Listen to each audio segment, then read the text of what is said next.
안녕하세요, 여러분. 환영하고 축복합니다. 159일 차입니다.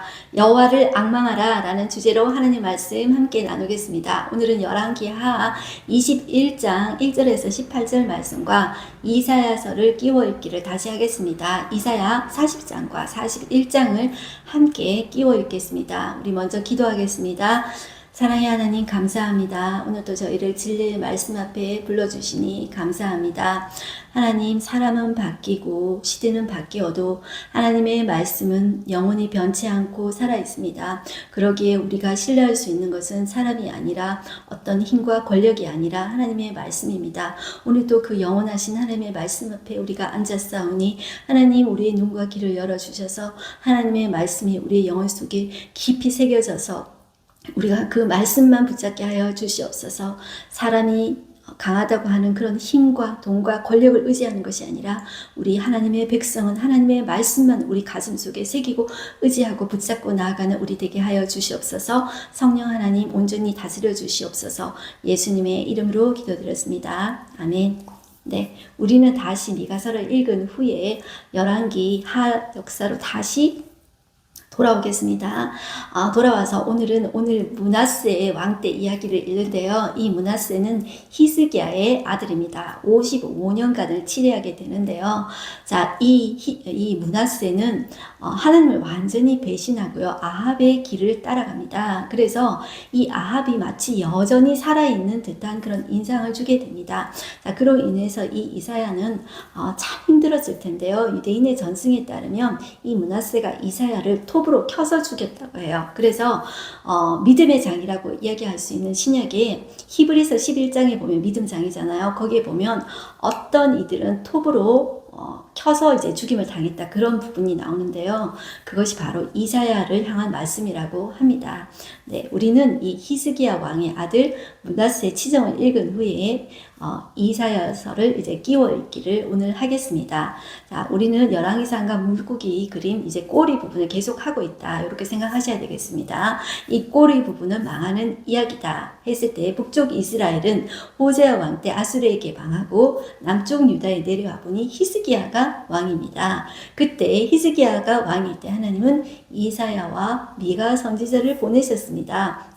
우리가 이사야는 전반부를 끝내고요. 미가서는 보아왔습니다. 이제 이사야 후반부 40장부터 우리가 한번 끼워 읽겠습니다. 네, 오늘 왕하 열왕기하 21장을 펴겠습니다.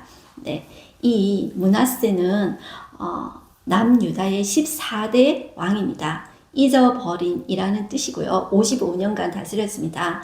그는 아합의 행위를 따라서 우상 숭배의 극치를 이룬 최악의 왕이라고 할 수 있습니다. 네, 이 므낫세는 여러분들 이 내용이 역대하 33장에도 나옵니다. 그런데 이 므낫세에 대해서 이 33장에 역대하 나오는 내용은 므낫세에 대해서 므낫세가 이렇게까지 최악으로 행동했는데 하나님께서 어떻게 자비를 베푸신 것까지 나와요. 자, 이게 역대하 이야기부터 짧게 먼저 이야기하자면요. 이 므낫세는 이 성전에 여러분들 바알과 아세라 상을 만들고요. 그리고 1월 성신 섬기는 제단을 다 만들어요. 얼마나 악합니까? 다른 곳에 한 것도 아니고 어디에요? 성전에 바알과 아세라 신을 만들고 그렇게 했다는 거죠. 그뿐만 아니라 자기 아들을 그 제물로 써가지고 이제 아하스도 그랬잖아요. 히스기야의 아버지 아하스도 그랬잖아요. 자기 아들을 불 가운데로 지나가게 하고 각종 막 점을 치고 그런 사술들을 행했어요. 그러니까 하나님께서 아수를 통해서 치게 하시고, 또 그리고 이 아수르는 얼마 뒤에 바빌론에게 망하는데요. 이 므낫세가 바빌론의 포로로 끌려가요. 사슬로 이렇게 메어서 포로로 끌려가는데 그만 므낫세가 바빌론에 끌려가서 하나님 앞에 눈물로 기도합니다. 그런데 그 하나님께서 그 므낫세의 눈물을 보시고 이 하나님의 마음이 얼마나 이 연약하신지 약하신지 그 눈물에 녹아요. 그래서 이 므낫세를, 그 악한 므낫세를 다시 예루살렘에 돌아와서 왕으로 세워주시는 내용이 역대하에는 나와요. 그런데 이 왕하에는 나오지 않아요. 자, 우리 왕하 21장으로 돌아가서 한번 볼게요. 21장 2절 보시면 므낫세가 여호와 보시기에 악을 행하여 여호와께서 이스라엘 자손 앞에서 쫓아내신 이방 사람의 가증한 일을 따라서 그의 아버지 히스기야가 헐어버린 산당들을 다시 세우며 이스라엘 왕 왕 아합의 행위를 따라 바알을 위하여 제단을 쌓으며 아세라 묵상을 만들며 하늘의 일월 성신을 경배하며 섬기며, 자, 이것을 어디에 두었냐면 여호와의 성전 안에다가 그 제단들을 쌓은 거예요. 그리고 1월 성신을 위하여 제단들을 쌓고 자기의 아들을 불 가운데로 지나게 하며 점치며 사수를 행하며 신접한 자와 박수를 신임하여 여호와 보시기에 악을 많이 행하여 그의 진노를 일으켰으며 또 자기가 만든 아로 새긴 아세라 묵상을 성전에 세웠더라. 자, 이렇게 한 거예요. 자, 너무너무 이제 악한 왕이죠. 그래서 여러분들 이게 내용은 어렵지 않습니다. 그렇기 때문에 여러분들 보시면 되겠고요. 자, 이 므낫세가 한 이런 모든 것들은 17절 보겠습니다. 므낫세의 남은 사적과 그가 행한 모든 일과 범한 죄는 유다왕 역대지략에 기록되지 아니하였느냐. 자, 거기 보면 된다는 것입니다. 므낫세가 그의 조상들과 함께 자매 그의 궁궐 동산 곧 우사의 동산에 장사되고 그의 아들 아몬이 대신하여 왕이 되니라. 여기까지 므낫세가 이제 행한 그것을 보고요. 우리는 이사야서를 끼워 읽을 것입니다. 이사야서를 40장에서 66장까지 끼워 읽고요. 그 다음에 다시 열왕기하 21장 19절부터 와서요. 우리는 이 아몬은 2년밖에 안 다스려요. 그 다음에 아몬의 아들이 요시야 왕입니다. 요시야 왕은 대단한 종교 개혁을 하고 이제 대단한 이제 부흥을 일으켰지만 하나님께서 이 므낫세의 제약 때문에 남유다를 망하게 하시겠다 이렇게 이야기해요.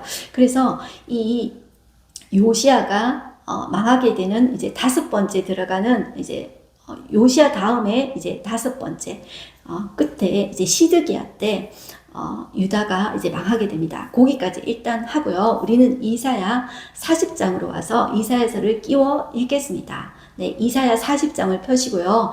이 이사야 40장을 토대로 해서 핸델의 메시아 여러분들 들어보셨죠? 이 이사야 40장을 기초로 해서 이 핸델이 만드는 거예요.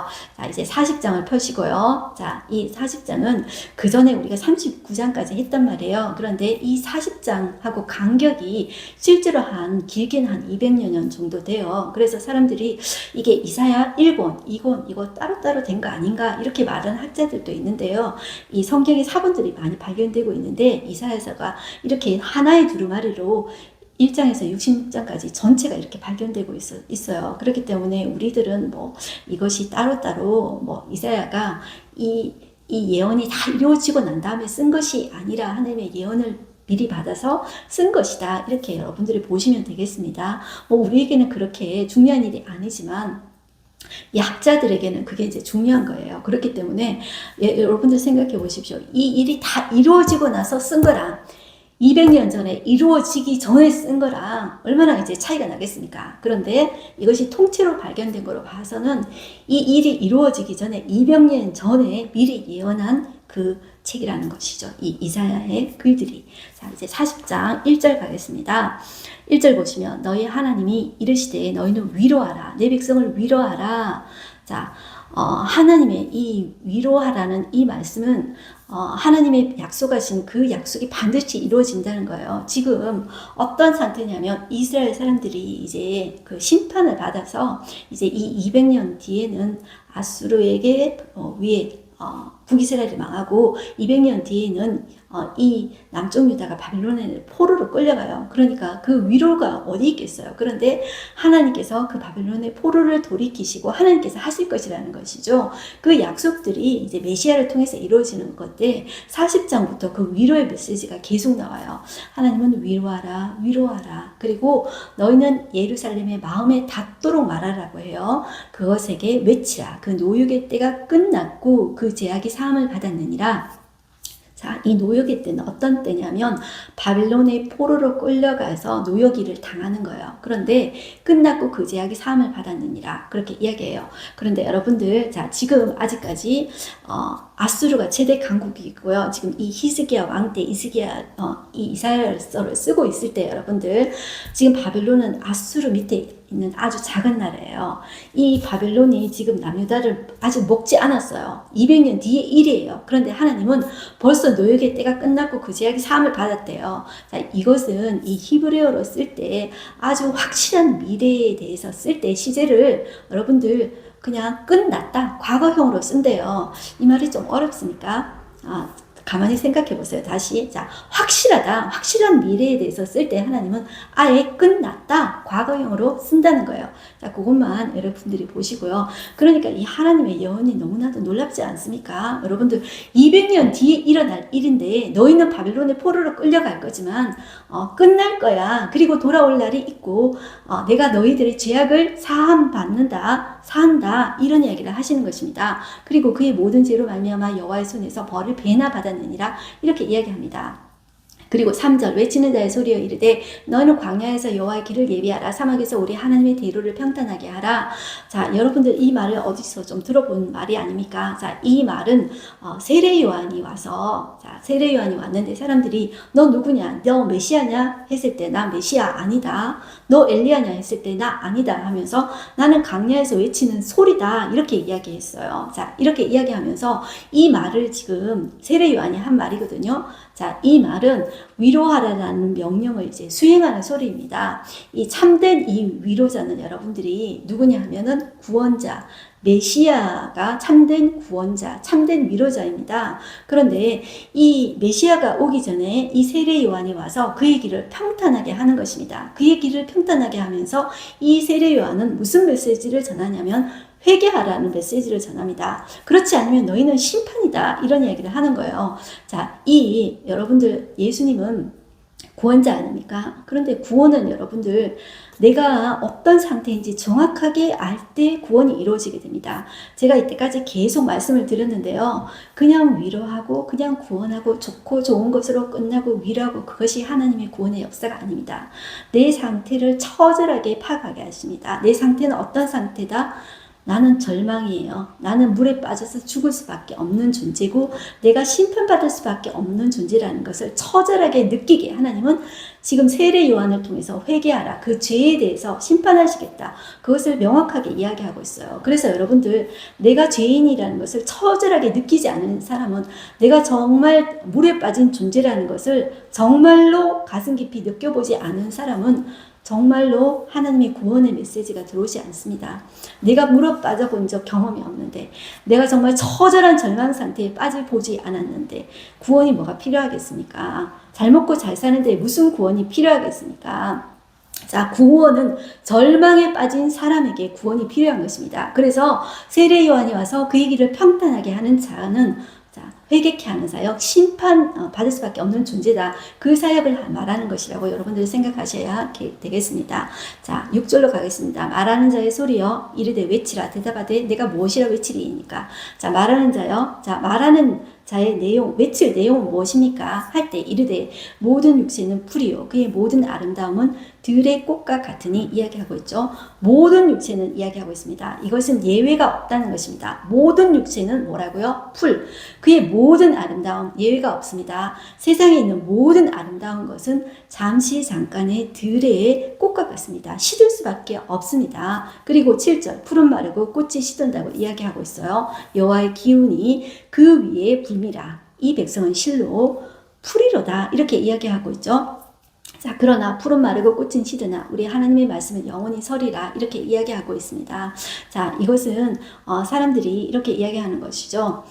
이스라엘이 바벨론의 포로로 끌려간다는 것은 그리고 예루살렘 성이 파괴되고 예루살렘 성전이 파괴된다는 것은 너희들의 이스라엘을 믿는 신 여호와 하나님이 무능력하고 보잘것없는 신이기 때문에 이제 패배하지 않았냐. 그리고 상대적으로 바벨론의 신이 월등한 것이 아니냐. 그것을 의미한다는 것이죠. 그런데 하나님께서는 이렇게 이야기하는 거예요.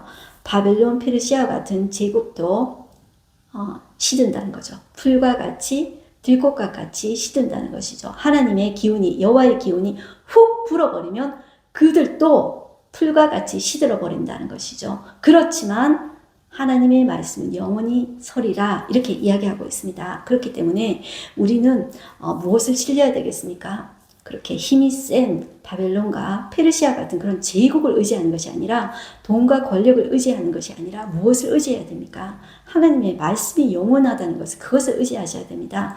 그런데 오늘날 여러분들 성도들이 교회 안에서도 얼마나 많은 성도들이 힘이 아니라 사람이 아니라 권력이 아니라 하나님의 말씀을 의지합니까?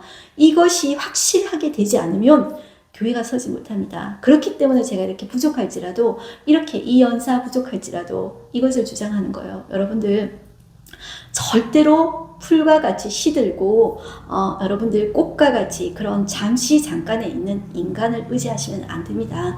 무엇을 의지하셔야 한다고요? 하나님의 말씀을 신뢰하고 의지하셔야 한다는 것입니다. 자, 그리고 아름다운 소식을 시온에 전하는 자여, 너는 높은 산에 오르라. 아름다운 소식을 예루살렘에 전하는 자여. 자, 이 승리의 기쁜 소식을 어디에 전하라고요? 시온과 예루살렘에서 예루살렘에 전하라는 거예요. 너는 힘써 소리를 높이라. 두려워하지 말고 소리를 높여 유다의 성읍들에게 이르기를 너희 하나님을 보라. 자, 위로 받지 못한 자들이 자, 지금 시온과 예루살렘에 지금 가서 너희가 이 아름다운 소식을 전해라. 지금 바벨론에 이렇게 이제 망해 있는 정말 절망하고 있는 이 사람들에게 다시 여호와께서 오신다. 다시 구원자가 오신다. 이것을 너희가 이 아름다운 소식을 너희가 전해야 된다. 이렇게 이야기하는 것입니다. 자, 지금 이게 망하지도 않았는데 지금 이 이야기를 200년 후에 일어날 일을 지금 이사야가 지금 미리 말하고 있다고 생각하셔야 된다는 것입니다. 10절 보시면 보라 주 여호와께서 장차 강한 자로 임하실 것이요 친히 그의 팔로 그의 능력으로 다스리실 것이라. 보라 상급이 그에게 있고 보응이 그의 앞에 있으며 그는 목자같이 양떼를 먹이시며 어린 양을 그 팔로 모아 품에 안으시며 젖 먹이는 암컷들을 온순히 인도하시리로다. 이렇게 이야기하고 있어요. 지금 하나님께서 심판하셔서 이스라엘 백성들이 남유다가 포로로 끌려갔죠. 자, 그런데 하나님의 심판입니다. 그런데 하나님께서 다시 장차 강한 자로 임하셔서 그들을 친히 구원해 내실 거라는 거예요. 그의 팔이라는 것은 그의 능력의 팔이라는 것을 이야기하는 것입니다. 그래서 친히 구원하시고 그 구원자는 목자같이 양떼를 먹인다고 이야기해요. 제가 지난 시간에도 말했듯이 이스라엘의 메시아 구원자는 목자라고 이야기하고 있어요. 이 목자는 어떤 존재냐면 자기 양떼를 위해서 자기 목숨을, 자기 생명을 기꺼이 버리는 것이 목자입니다. 그래서 여러분들 정말 목자라고 참된 목자라고 했을 때 자기 양떼를 위해서 생명을 내어주는 사람이 정말로 목자인 것입니다. 자, 우리의 삶도 여러분들 마찬가지입니다.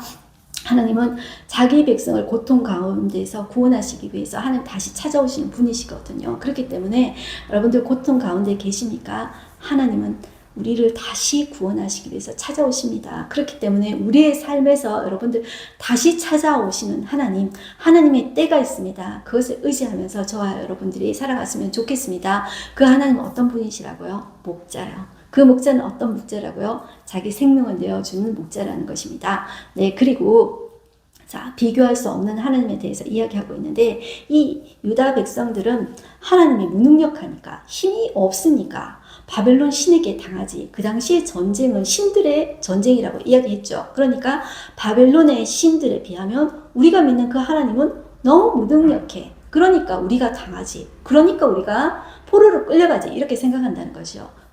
거기에 대해서 하나님은 이 이사야를 통해서 그 하나님은 비교할 수 없는 창조주 하나님이심을 말하고 있어요. 그래서 12절부터 보시면 12절부터 14절까지 보시면 그 창조주 하나님의 무한한 능력에 대해서 이야기하고 있어요. 그래서 하나님은 창조주시다. 감히 우상들과 비교할 수 없는 존재임을 이야기하고 계세요. 그래서 12절 보시면 누가 손바닥으로 바닷물을 헤아렸으며 뼘으로 하늘을 쟀으며 땅의 티끌을 되에 담아 보았으며 접시 저울로 산들을 막대 저울로 언덕들을 달아보았느냐. 누가 여호와의 영을 지도하였으며 그의 모사가 되어 그를 가르쳤으랴. 자, 이 창조주 하나님에 대해서 이야기하고 있어요.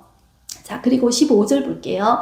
보라 그에게는 열방이 통이 한 방울 물과 같고 저울의 작은 티끌 같으며 섬들은 떠오르는 먼지 같으리니 이렇게 이야기하고 있죠. 자, 이 창조주 하나님과 그 열방들이 있는 그 신들을 이제 비교하고 있어요. 자, 이 열방이 하나님에 비해서 통이 한 방울 물과 같다는 거예요. 그리고 저울의 작은 티끌 같다는 거예요. 그리고 섬들은 떠오르는 먼지 같다고 해요. 떠오르는 먼지 같다는 것은 섬들을 티끌같이 하나님께서 이렇게 드신다는 것입니다. 그리고 레바논은 땔감에도 부족하겠고 그 짐승들은 번제에도 부족할 것이라. 그의 앞에는 모든 열방이 아무것도 아니라 그는 그들을 얻는 것 같이 빈 것 같이 여기시느니라. 자, 이 민족들은 하나님 보시기에 이제 아무것도 아니다. 한순간에 사라지게 하실 수 있다. 이제 이 말씀입니다. 그렇기 때문에 이 그의 백성은 이스라엘은 그 하나님을 제발 좀 알라는 거죠. 그 하나님이 능력이 없고 무능한 하나님이 아니라는 것입니다. 우리가 때로는 우리가 곤란을 당할 때 하나님 무능력하신가? 아니에요. 그래서 우리도 지금 절에 다니고 이런 사람들 잘 되는데 나도 지금 절에 다니고 싶어요. 저 사람들 잘 되는 거 보니까 나도 절에 다니고 싶어요. 이런 분들 제가 좀 봤거든요.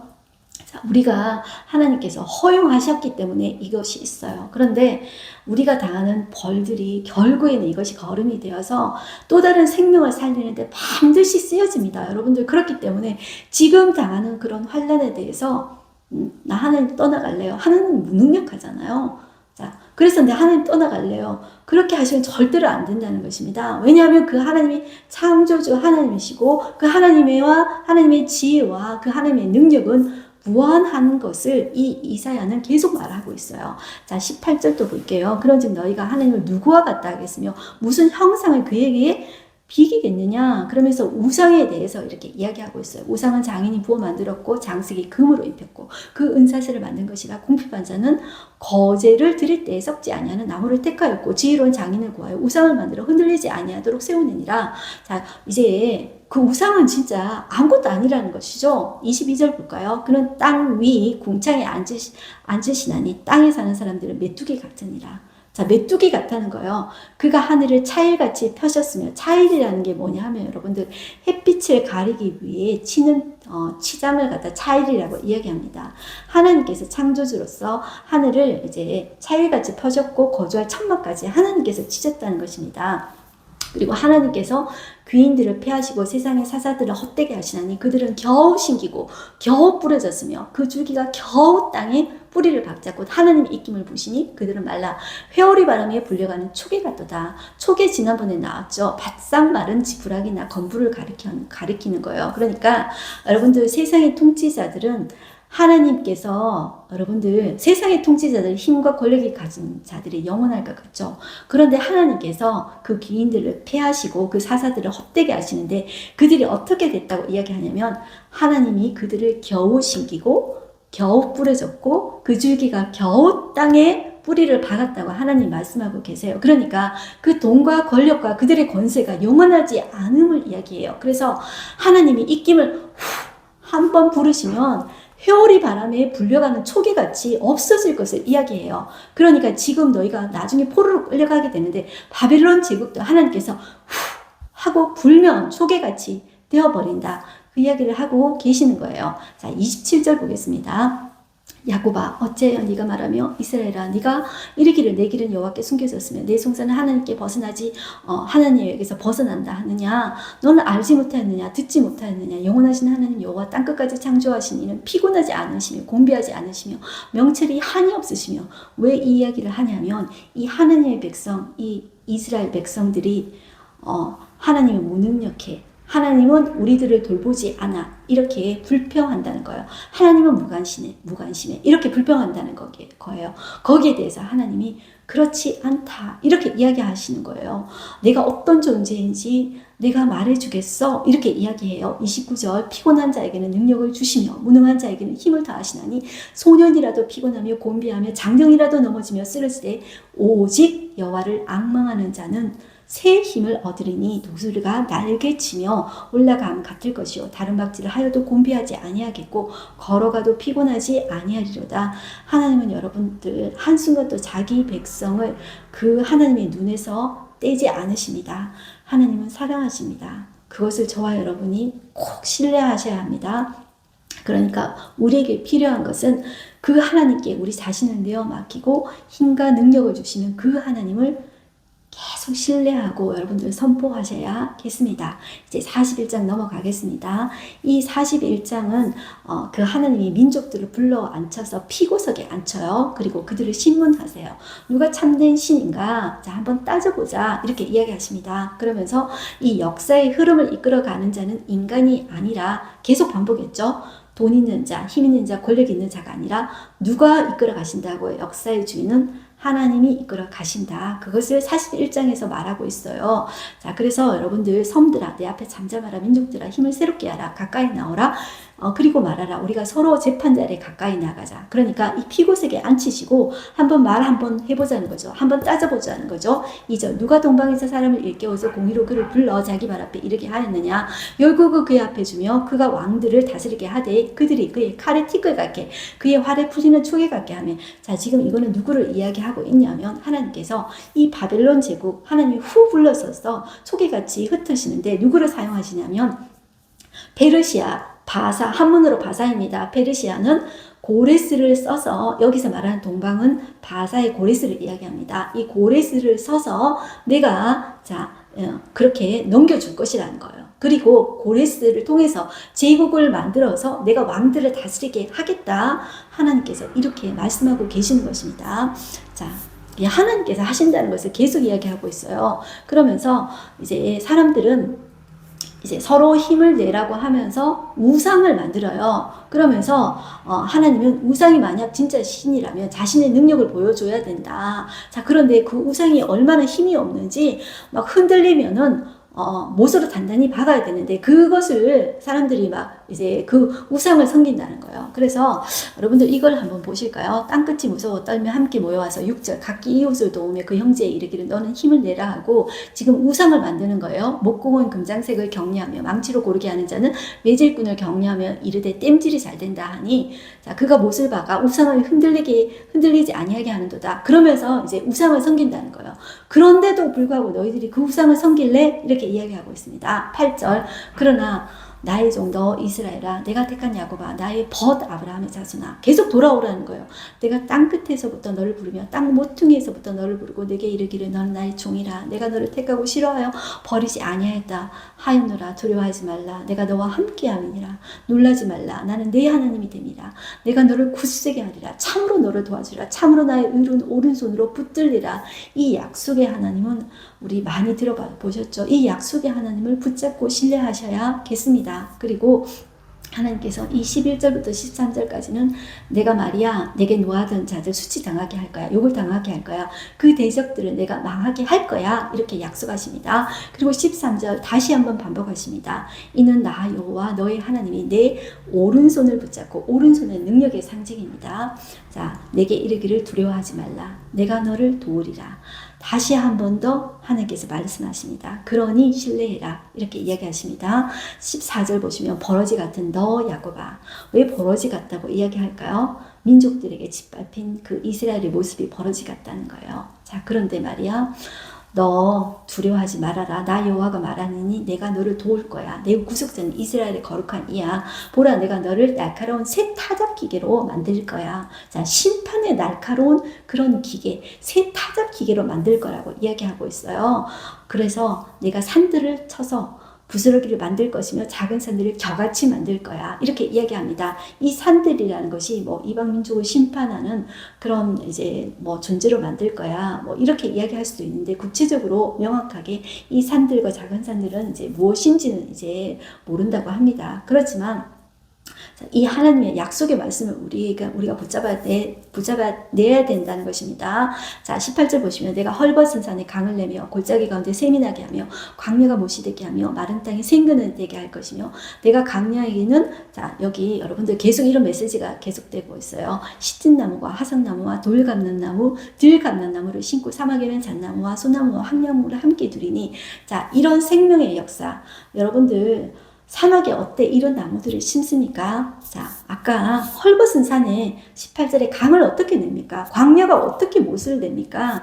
그런데 우리가 지난번에도 봤듯이 광야의 길을 내시는 분, 이런 생명의 역사, 나무를 자라게 하시는 분은 오직 창조주 하나님만이 하실 수가 있습니다. 이런 생명의 역사는, 재창조의 역사는 하나님만이 하실 수 있다는 것입니다. 우상이 이것을 할 수가 없습니다. 20절 그래서 무리가 보고 여호와의 손이 지으신 바요 이스라엘의 거룩하신 이가 이것을 창조하신 바인 줄 알며 함께 헤아리며 깨달으리라. 자, 하나님께서 창조주로서 하실 수밖에 없습니다. 이것은 창조주만이 하실 수 있는 것이라는 것입니다. 자, 그러면서 이 하나님께서 택하신 그 백성을 돌보시고 하나님께서 지키신다. 그것을 신뢰하라. 계속 이야기하십니다. 그리고 나서 여호와께서 거짓 신들, 이 우상들에게 계속 말씀하시는 내용이 나와요. 그만큼 그것을 계속 신뢰하고 있는 거죠. 이 이스라엘 백성들이. 그러면서 21절에도 너희 우상들은 소송하라. 이 법정 소속 양식을 빌어서 우상을 고발하고 계속 계세요. 그러면서 여러분들 한번 보세요. 자, 22절 끝부분에 보시면 이런 이야기가 나오는데요. 이제 제가 간단히 이야기를 할게요. 만약에 우상이 진짜야, 우상이 신이라면 재물만 받아먹지 말고 증명 한번 해봐. 자, 신이라면 앞으로 올 일이든지 뒤에 올 일이든지 예언 한번 해봐. 그 재물만 받아먹지 말고 한번 해봐. 그러면 내가 신이라고 한번 인정해볼게. 그렇게 이야기해요. 그런데 너희 그거 못하잖아. 아무것도 아니잖아. 그러니까 너희 일은 허망하며 너희 택한 자는 가증하다. 이렇게 이야기하고 있습니다. 그러면서 25절 하나님은 내가 한 사람을 일으켜 북방에서 오게 하며 내 이름을 부르는 자를 해 돋는 곳에서 오게 하였나니 그가 이르러 고관들을 석회같이 토기장이가 진흙을 밟음같이 하리니. 자, 이게 누구냐면 조금 전에 제가 말했던 페르시아 고레스 왕을 이야기합니다. 지금으로부터 200년 뒤에 올 사람이에요. 자, 그리고 지금은 한 사람 이런 식으로 이야기하지만 나중에 정확하게 이 이사야서에 고레스라는 이름이 나와요. 여러분들 지금 200년 뒤에 일어날 일을 정확하게 이 이사야는 이름까지 명확하게 밝히고 있습니다. 오늘은 고레스라는 이름이 나오지 않지만 다음에 49장에 보면 그게 나와요. 누가 처음부터 이 일을 알게 하여 우리가 알았느냐? 누가 이전부터 알게 하여 우리가 옳다고 말하게 하였느냐? 알게 하는 자도 없고 들려주는 자도 없고 너희 말을 듣는 자도 없도다. 자, 이 우상의 무능력함에 대해서 이야기하고 있어요. 누가 그 우상 중에 고레스가 등장하고 승리할 것을 누가 말한 우상이 있느냐? 그런데 하나님은 말하신다는 것이죠. 그래서 하나님께서 하시겠다 이 이야기를 하고 있습니다. 그래서 그 고레스 왕을 통해서 하나님께서 이스라엘 백성들을 다시 예루살렘에 돌아가게 하실 것이고 이 예루살렘을 회복시키게 될 것을 말하고 있습니다. 27절 내가 비로소 시온에게 너희는 이제 그들을 보라 하였노라. 내가 기쁜 소식을 전할 자를 예루살렘에 주리라. 내가 본즉 한 사람도 없으며 내가 물어도 그들 가운데 한 말도 대답할 좋은 자가 없도다. 어떤 좋은 자가 없다고요? 우상을 섬기는 자 중에서는 그것을 물어도 대답할 자가 한 존재도 없다는 거예요. 그래서 하나님께서 29절에 보시면 자, 끝에 자, 그들은 다 헛되고 그들의 행사는 허무하며 그들이 부어 만든 우상은 바람이요 공허한 것뿐이다. 무능력하다. 아무것도 할 수 없다. 이렇게 말하고 계십니다. 그래서 자, 우리가 붙잡고 신뢰해야 될 것은 무엇입니까? 하나님입니다. 특별히 무엇을 우리가 의지해야 되겠습니까? 가장 명확하고 정확한 것이 기록된 말씀입니다. 네, 눈이 아파서 읽지 못하십니까, 여러분들? 그러면 계속 말씀을 들으십시오. 그리고 내 입으로 한 말씀이라도 계속 선포하십시오. 내가 내 영혼에게 그것이 영원합니다. 여러분들 명심하십시오. 풀은 마르고 꽃은 시듭니다. 인간은 다 그런 존재입니다. 힘과 권력은 다 그런 존재입니다. 지나갑니다. 꼭 말씀 의지하셔야 됩니다. 오늘 하루 한 점 말씀 보겠습니다. 오직 여호와를 앙망하는 자는 새 힘을 얻으리니 독수리가 날개치며 올라간 같을 것이요 다른 박질하여도 곤비하지 아니하겠고 걸어가도 피곤하지 아니하리로다. 이렇게 이야기합니다. 오늘의 인사이트 볼게요. 기다림이 필요할 때 우리는 마치 어린아이처럼 변합니다. 즉각적인 충족을 바라는 마음에서 어린아이와 다름이 없습니다. 그러나 형제들의 팔린 요셉, 광야를 헤매던 모세, 사울의 추격을 피해 도망친 다윗의 이야기를 떠올려 보세요. 이들 대부분은 약속이 이루어질 때까지 긴 시간을 기다려야 했습니다. 우리가 하나님을 기다리는 동안 우리는 하나님에 대한 신뢰를 버리고 문제를 스스로 해결하려는 유혹에 빠지곤 합니다. 하나님의 타이밍은 우리의 생각과는 다를 수 있다는 것을 꼭 기억하십시오. 기다림은 여러분들 믿음의 행위입니다. 하나님께서는 우리가 기다리는 동안에도 반드시 우리의 힘을 새롭게 하시면서 하나님의 역사를 쓰시는 분이십니다. 그래서 그 말씀 붙잡고 신뢰하면서 기다리는 저와 여러분들 되십시다. 네, 기도하겠습니다. 하나님 감사합니다. 오늘 또 저희에게 말씀해 주시니 감사합니다. 하나님, 우리는 하나님의 말씀 꼭 붙잡고 의지하며 기다리며 하나님 우리 자신에게 선포하며 기다리며 믿음으로 지켜내는 우리 되게 해 주십시오. 내 자신을 의뢰하는 것이 아니라 보이는 신들을 의지하는 것이 아니라 돈과 권력을 의지하고 사람 의지하는 것이 아니라 기록된 말씀, 하나님 말씀, 변하지 않는 그 약속 꼭 붙잡고 살아내는 우리 되게 해주시고 우리가 그 일에 반드시 증인되게 하여 주시옵소서. 예수님의 이름으로 기도드렸습니다. 아멘. 여러분들 오늘도 승리하십시오. 화이팅입니다.